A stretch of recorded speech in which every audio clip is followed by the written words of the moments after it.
پاکستان کے حالات پر ان دو آیات کا جو اطلاق ہے وہ میں اس وقت آپ کو بتاؤں گا۔ وَأَوْفُوا بِعَهْدِ اللَّهِ إِذَا عَاهَدتُّمْ، اور اے مسلمانوں جب کوئی عہد کر لو اللہ سے یا اللہ کے نام سے، اللہ کو گواہ بنا کر، یہ دونوں اس کے ترجمے ہو سکتے ہیں، عہد اللہ۔ بلکہ اس آیت کا اگلا حصہ بتا دے گا کہ دوسرا مفہوم یہاں زیادہ پیش نظر ہے۔ ایک تو عہد ہے جو ہم نے کیا تھا، عہد الست بربکم قالوا بلی، اللہ سے عہد کیا تھا، کسی اور سے عہد میں اللہ کو گواہ نہیں بنایا تھا۔ اسی طرح کوئی شخص اللہ سے ایک عہد کرتا ہے جو ہماری تنظیم میں شمولیت کے لیے جو پہلا عہد اللہ سے کرتا ہے، انی اعاہد اللہ، میں اللہ سے عہد کرتا ہوں، ان اہجر کل ما یکرہ، ہر اس چیز کو چھوڑ دوں گا جو اسے پسند نہیں ہے، وَأُجَاهِدَ فِي سَبِيلِهِ جُهْدَ اسْتِطَاعَتِي، اور اس کی راہ میں جہاد کروں گا مقدور بھر استطاعت پر۔ اور اسی کی وضاحت میں وَأُنفِقَ مَالِي وَأَبْذُلَ نَفْسِي، اپنا مال بھی خرچ کروں گا، اپنی جان بھی کھپاؤں گا، لِإِقَامَةِ دِينِهِ وَإِعْلَاءِ كَلِمَتِهِ، اللہ کے دین کو قائم کرنے کی جد و جہد میں اور اس کے کلمے کی سربلندی کے لیے۔ اب یہ عہد اللہ سے ہو رہا ہے، انی اعاہد اللہ، تو ایک تو یہ ہے عہد، اور ایک یہ کہ آپ نے قسم کھا کر کسی سے وعدہ کیا، اللہ کی قسم کھا کر کہتا ہوں یہ کام میں تمہارا کر دوں گا، یہ بھی عہد اللہ ہے، اس لیے کہ یہاں گواہ کی حیثیت اللہ کی حاضر، چنانچہ اس میں آتا ہے وَأَوْفُوا بِعَهْدِ اللَّهِ إِذَا عَاهَدتُّمْ وَلَا تَنقُضُوا الْأَيْمَانَ بَعْدَ تَوْكِيدِهَا۔ اب یہاں ایمان، قسمیں جو آپس میں کھائی جاتی ہیں، قسموں کو مضبوطی کے ساتھ ماننے کے بعد، قائم کرنے کے بعد، معاہدے کرنے کے بعد اس کو مت توڑو، نقض نہ کرو، اس میں اس کو مت مجروح کرو۔ بعد توقیدہا وقد جعلتم اللہ علیکم کفیلا، جبکہ تم نے اس پر اللہ کو گواہ بنا لیا ہے، کفیل بنا لیا۔ یہاں معلوم ہوتا ہے کہ وہ دوسرا عہد مراد ہے کہ اللہ کے حوالے سے اللہ کو گواہ بنا کر، اللہ کو حاضر ناظر جان کر کوئی گواہ کیا جائے، جو کوئی معاہدہ کیا جائے اس میں اللہ کی قسم کھائی گئی ہو، اللہ کو گواہ بنایا گیا ہو، اللہ کو حاضر ناظر جان کر وہ عہد کیا جا رہا ہو، تو وہ بھی گویا کہ اس میں شامل ہے، بلکہ اس آیت میں زیادہ وہی شامل ہے۔ وَأَوْفُوا بِعَهْدِ اللَّهِ إِذَا عَاهَدتُّمْ وَلَا تَنقُضُوا الْأَيْمَانَ بَعْدَ تَوْكِيدِهَا وَقَدْ جَعَلْتُمُ اللَّهَ عَلَيْكُمْ كَفِيلًا إِنَّ اللَّهَ يَعْلَمُ مَا تَفْعَلُونَ، جو کچھ تم کرتے ہو اللہ اسے بخوبی واقف ہے۔ اس آیت کے حوالے سے اب دیکھیے، ہمارا ایک عہد اللہ کے ساتھ تھا اجتماعی سطح پر، پورے ہندوستان کے مسلمانوں کا، پورے ہندوستان کے مسلمان نہیں تو غالب اکثریت کا یہ عہد تھا کہ اللہ ہمیں انگریز اور ہندو کی غلامی سے نجات دے، ہم تیرے ملک، جو ملک ہمیں دے دے علیحدہ آزاد، ہم تیرے دین کو قائم کریں گے، تیرے نبی کا لایا ہوا نظام قائم کریں گے۔ یہ نعرہ لگا، پاکستان کا مطلب کیا؟ لا الہ الا اللہ، یہ نعرہ، اور اس میں واقعہ یہ ہے کہ معجزے کے طور پر پاکستان قائم ہوا ہے، کوئی حالات نہیں تھے پاکستان بننے کے۔ آج بھی پوری دنیا کہتی ہے کہ پاکستان، قائد اعظم نے بالکل مجبور ہو کر جب یہ دیکھ لیا کہ ہندو انصاف کرنے کے لیے تیار نہیں ہے، ورنہ وہ تو نیشنلسٹ مسلمان تھے، وہ خود نیشنلسٹ تھے، کانگریس میں طویل عرصے تک رہے، مسلم لیگ میں شامل ہونے کے بعد بھی طویل عرصے تک کانگریس کے رکن بھی رہے، دونوں کے رکن تھے، اور انہیں کہا گیا ہندو مسلم اتحاد کے پیغام بر، لیکن جب انہوں نے دیکھ لیا کہ ہندو، اس کی ذہنیت یہ انصاف نہیں کرتی، تو پاکستان، اور پاکستان کو آزاد علیحدہ ریاست، دنیا پوری کہتی ہے کہ یہ ایک بارگیننگ معاملہ تھا، کہ آپ کوئی مطالبہ ایسا کریں کہ جب پھر کہیں بارگیننگ ہو، سودے بازی ہو، تو پھر کہیں اگر آپ نے پہلے ہی تھوڑی بات مانگی تو اور نیچے جانا پڑ جائے گا، تو مانگو ایکسٹریم شے، تاکہ کہیں تو جا کر مک جائے معاملہ، کہیں تو جا کر سودا طے پا جائے، جس کا ظہور بھی آ گیا دنیا میں سامنے، جبکہ cabinet mission plan Quaid Azam نے قبول کر لیا۔ 10 سال کے لیے تو پاکستان کا مطالبہ مؤخر ہو گیا، علیحدہ ریاست کہاں تھی، وہ تو ایک مرکزی حکومت کے ساتھ 3 زون تھے، ملک ایک، سینٹرل گورنمنٹ ایک، سینٹرل اسمبلی ایک، زون ہوں گے 1 2 3، ایک وہ تیسرا وہ جو تھا اس میں سارا بنگال اور آسام جو ہے دونوں یہ صوبے شامل تھے، ایک زون یہ تھا جس میں پورا پنجاب اور یہ جو سرحدی صوبہ اور کشمیر اور سندھ اور بلوچستان شامل تھے، بقیہ ہندوستان ایک زون تھا۔ مان لیا تھا کہ نہیں؟ صرف اس پر کہ 10 سال کے بعد ان زونز میں سے جو بھی علیحدہ ہونا چاہے اسے آپشن ہوگا، تو کم سے کم 10 سال کے لیے ایک علیحدہ اور آزاد پاکستان کے مطالبے سے دستبردار ہو گئے کہ نہیں قائد اعظم اور مسلم لیگ؟ لیکن یہ کہ وہ نہرو نے بیان دے دیا، 10 سال بعد کون کسی کو علیحدہ ہونے دیتا ہے؟ And because he was the president of Muslim League at that time, president of Congress. چنانچہ مولانا ابوالکلام آزاد نے اپنی پوری کتاب انڈیا ونز فریڈم اگر آپ نے پڑھی ہو یا پڑھیں تو دیکھیں گے اپنی پوری اجتماعی اور سیاسی زندگی کیریئر میں صرف ایک غلطی تسلیم کی ہے کہ میں نے اس وقت کانگریس کی جو صدارت ہے وہ قبول نہیں کی۔ اگر جواہر لال نہرو اس وقت صدر نہ ہوتا کانگریس کا تب بھی اس کی کوئی حیثیت نہیں تھی، صدر تھا کانگریس کا، اس نے کہا کہ پھر کون علیحدہ ہونے دیتا ہے کسی کو، تب قائد اعظم نے پیچھے قدم اپنا واپس لیا۔ میرے نزدیک یہ معجزہ ہے، اور اس لیے وجود میں آیا کہ پوری قوم نے کہا تھا ہم اللہ کا دین قائم کریں گے۔ قائد اعظم نے کہا تھا ہمیں پاکستان اس لیے چاہیے کہ عہد حاضر میں اسلام کے اصول حریت و اخوت و مساوات کا ایک عملی نمونہ دنیا کے سامنے پیش کریں۔ وہ کیسے پیش ہوتا ہے جب تک کہ اس کے نظام کو آپ قائم نہ کریں۔ اسی طرح اقبال نے جو کہا تھا اپنے خطبہ صدارت میں سن 31 دسمبر میں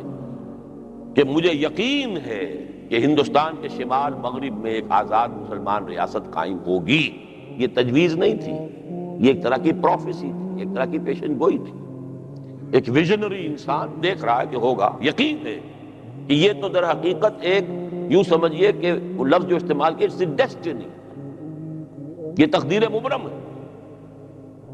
اور اگر ایسا ہو گیا، اب ہے ان کا اپنا فکر، اگر ایسا ہو گیا تو ہمیں ایک موقع مل جائے گا کہ اسلام کی تعلیمات پر عرب امپیریلزم کے دور میں جو پردے پڑ گئے تھے، اسلام کی ایک تعلیم اور اس کا ایک رخ وہ تھا جو کہ دور خلافت راشدہ میں تھا،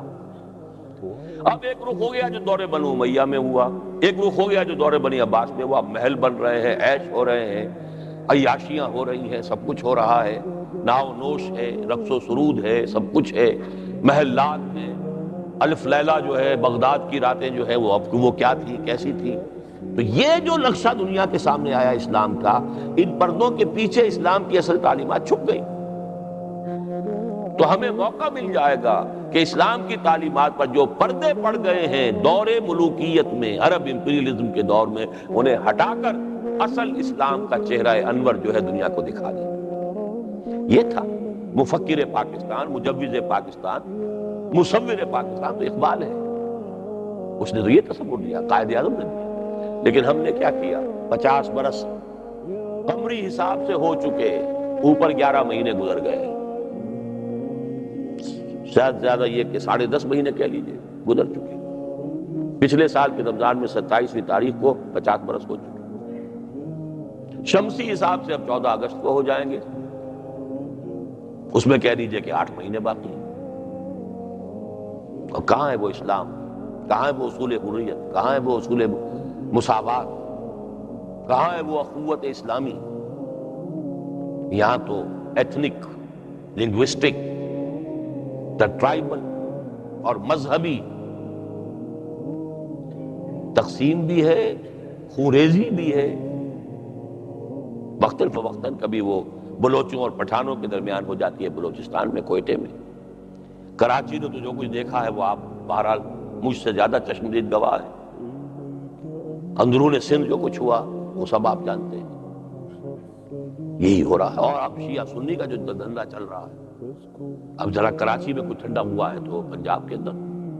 روز کوئی خبر ہے، یا ادھر کا آدمی مارا گیا، یا ادھر کا مارا گیا، ادھر کا قتل ہو گیا، یا ادھر کا قتل۔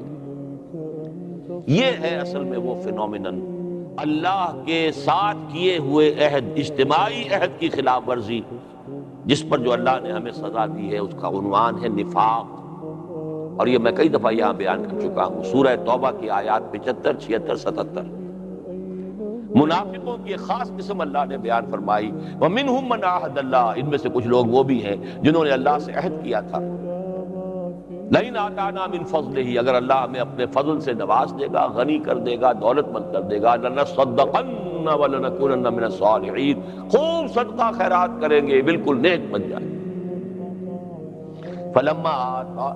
آتَاهُم مِّن فَضْلِهِ، جب اللہ نے انہیں اپنے فضل سے نواز دیا، بخلوا بِهِ،